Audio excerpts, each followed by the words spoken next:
The big picture with RKM में हमारे साथ जुड़ गए हैं IBC 24 के editor in chief Ravikant Mittal sir. Ravi sir, कल राहुल गांधी ने अपनी 90 मिनट की स्पीच दी, एक भाषण दिया, बीजेपी खासकर प्रधानमंत्री मोदी पर वार किया। इसके बाद देश को इंतजार था कि प्रधानमंत्री जी क्या जवाब देंगे।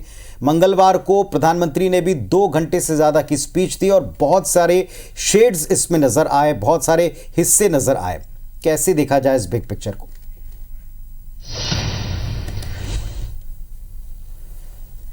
देखिए पुनीत, बहुत ही लंबी स्पीच थी। ये बात तो तय थी कि राहुल गांधी लगभग 90-100 मिनट कल बोले थे, तो उससे ज़्यादा तो मोदी को बोलना है, पक्का था, ये माना जा रहा। तो लगभग उन्होंने 130-135 लगभग 2.5 घंटे का उन्होंने अपना जो भाषण दिया, और एंड में तो ये लग रहा था कि जो विपक्षी नारे लगा रहे हैं उनको थकाने के लिए मोदी और बोलते चले जा रहे हैं। खैर, मैं जो भाषण पूरा मैंने जो सुना, उसमें मैं इस पूरे भाषण को 3 भाग में डिवाइड करके इस पे बात करना चाहता हूँ, और उन तीनों भागों में मोदी के अलग अलग रंग दिखे।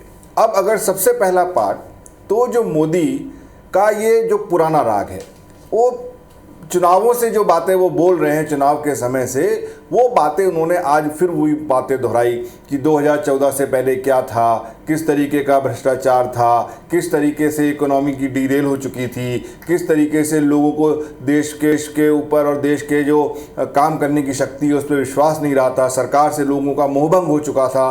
तो ये उन्होंने पूरे 2014 के पहले की जो स्थिति वो लगातार कहते रहे हैं, और फिर उन्होंने 10 सालों में जब उनकी सरकार बनी 2014 के बाद, तो क्या क्या किया, जो उनकी योजनाएं, जो उनके प्रोग्राम, जो उन्होंने नई नई योजनाएं, चाहे वो महिलाओं को सशक्त करना हो, चाहे किसानों की आय दुगनी करने वाली बात हो, चाहे इंडस्ट्रियल रिवॉल्यूशन लेके आना हो, चाहे इकोनॉमी में 5वें नंबर पर पहुंचना हो, तो ये सब पुरानी घिसी पिटी बातें जिसको मैं कह सकता हूं, वही उन्होंने दोहराई। तो ऐसा लगा उस समय भाषण के समय कि आज कुछ मोदी अपने रंग में नहीं दिख रहे हैं। तो ये जो पहला पार्ट है, मैं कहूँगा कि वो पुरानी बातें जो वो लगातार करते आ रहे हैं, जो कहते आ रहे हैं। बेहतर तो अगर ये होता कि अगर वो कुछ अपने भविष्य का प्लान हमारे सामने रखते।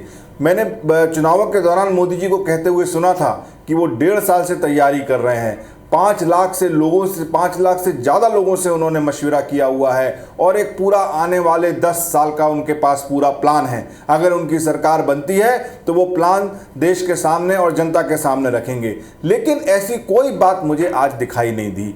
वही जो पुराना राग था, जो पुराना टेप था, वही चलता रहा। तो ये हुआ उनका भाषण का पहला भाग। दूसरा भाग ये सबसे इंटरेस्टिंग था। इसमें चूंकि मोदी एकदम घाटी पॉलिटिशियन है, तो जो उन्होंने राहुल गांधी पर और कांग्रेस पर, लेकिन बल्कि ये कहिए राहुल गांधी पर जो उन्होंने तंज कसे, जो उन्होंने चुटकुले सुनाए, तो वो जो सबसे था, वो उसमें मोदी सबसे ज़्यादा रंग में दिखे। उन्होंने शोले से लेकर राहुल कितने भोले हैं, इस पर पूरे उन्होंने चुटकुली किस्से सुनाए। उन्होंने बालक बुद्धि कह दिया राहुल गांधी को। तो अब आप देखिए कि किस तरीके से उन्होंने राहुल के कल के भाषण को बेस बनाते हुए ये कहा कि कल जो भाषण दिया गया, वो भाषण एक बालक बुद्धि के बराबर की बुद्धि से दिया गया, जिसमें ना कोई नियम माना गया, ना कोई परंपरा मानी गई, जो गरिमा है संसद की उसका ध्यान रखा गया, और अनर्गल झूठ और आरोप लगाए उसका उन्होंने इसमें जवाब भी दिया। लेकिन फिर उन्होंने शोले की मौसी को भी बीच में लाया, उसके हिसाब से उन्होंने काफ़ी फप्तियां कसी राहुल गांधी पर।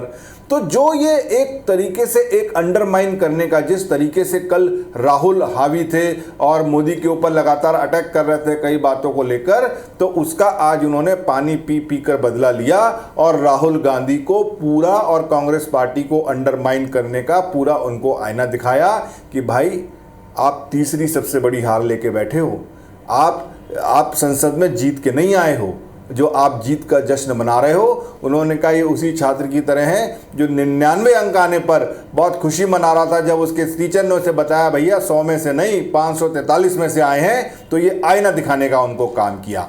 तो ये एक जो जिसमें थे उसमें वो सबसे ज़्यादा रंग में दिखे।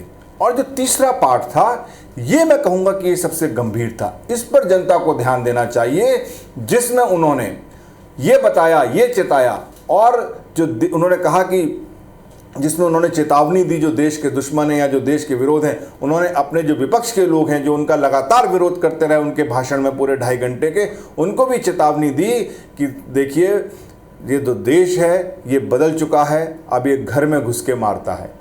ये देश जो है वो जो इकोसिस्टम जिस पर विपक्षी लोग काम कर रहे हैं उसको उसी भाषा में जवाब देना जानता है और उसी भाषा में जवाब देगा। उन्होंने कहा कि मेरे को ये पिछले संसद से ये मेरे साथ विपक्ष ऐसा कर रहा है कि जब भी मैं बोलता हूँ वो लगातार हल्ला मचाते हैं, लगातार नारेबाजी करते हैं। बोले अब मैं इतना मजबूत हो चुका हूँ, मेरा गला भी इतना मजबूत हो चुका है कि मुझे इससे मतलब कोई फ़र्क नहीं पड़ता। उन्होंने एंड में कहा भी कि भाई मैं तो बहुत आनंद में रहा, आज मुझे बहुत आनंद आया अपना भाषण देने में। तो उन्होंने ये जताने की कोशिश की कि मोदी कमज़ोर नहीं हुए हैं, वो जीत के आए हैं, तीसरी बार जीत के आए हैं, जनता का मैंडेट उनके साथ है, वो बहुमत में है, उनकी सरकार चल रही है और जिस तरीके का शासन वो करते आए हैं या सरकार पिछले 10 सालों में चलाते आए हैं वो वैसे ही चलाएंगे, कोई अंतर नहीं होगा। उन्होंने आज अपने भाषण के अंत में विपक्षियों को ये चेता दिया। तो इस तरीके से मैं समझता हूं कि इन 3 भागों में देखा जाएगा। बहुत स्लो स्टार्ट मोदी ने किया, ऐसा लग रहा था कि बड़ा नीरस सा भाषण होगा, लेकिन जब वो राहुल पे आए तो उनके उसमें एक नया रंग देखने को मिला, एक जो राजनीतिक जो दम होता है वो देखने को मिला और एंड में एक जो नेता है, देश का प्रधानमंत्री है, जो क्या करने के लिए तैयार है, क्या करने को आतुर है, अपनी जीवित को किस तरह से समझता है, उसको उन्होंने उसको दिखाया। तो कुल मिलाकर ये 2.5 घंटे के भाषण में हमें मोदी के अलग अलग रंग देखने को मिले। लेकिन मेरा ये मानना है कि बेहतर ये होता कि अगर वो देश के सामने आने वाले 5 साल या 10 सालों की एक कोई प्लानिंग रखते, कोई कार्यकल्पना रखते, जिससे कि हमें पता लगता कि जो मोदी 2.0 3.0 जिसको हम कह रहे हैं उसमें वो क्या करने वाले हैं।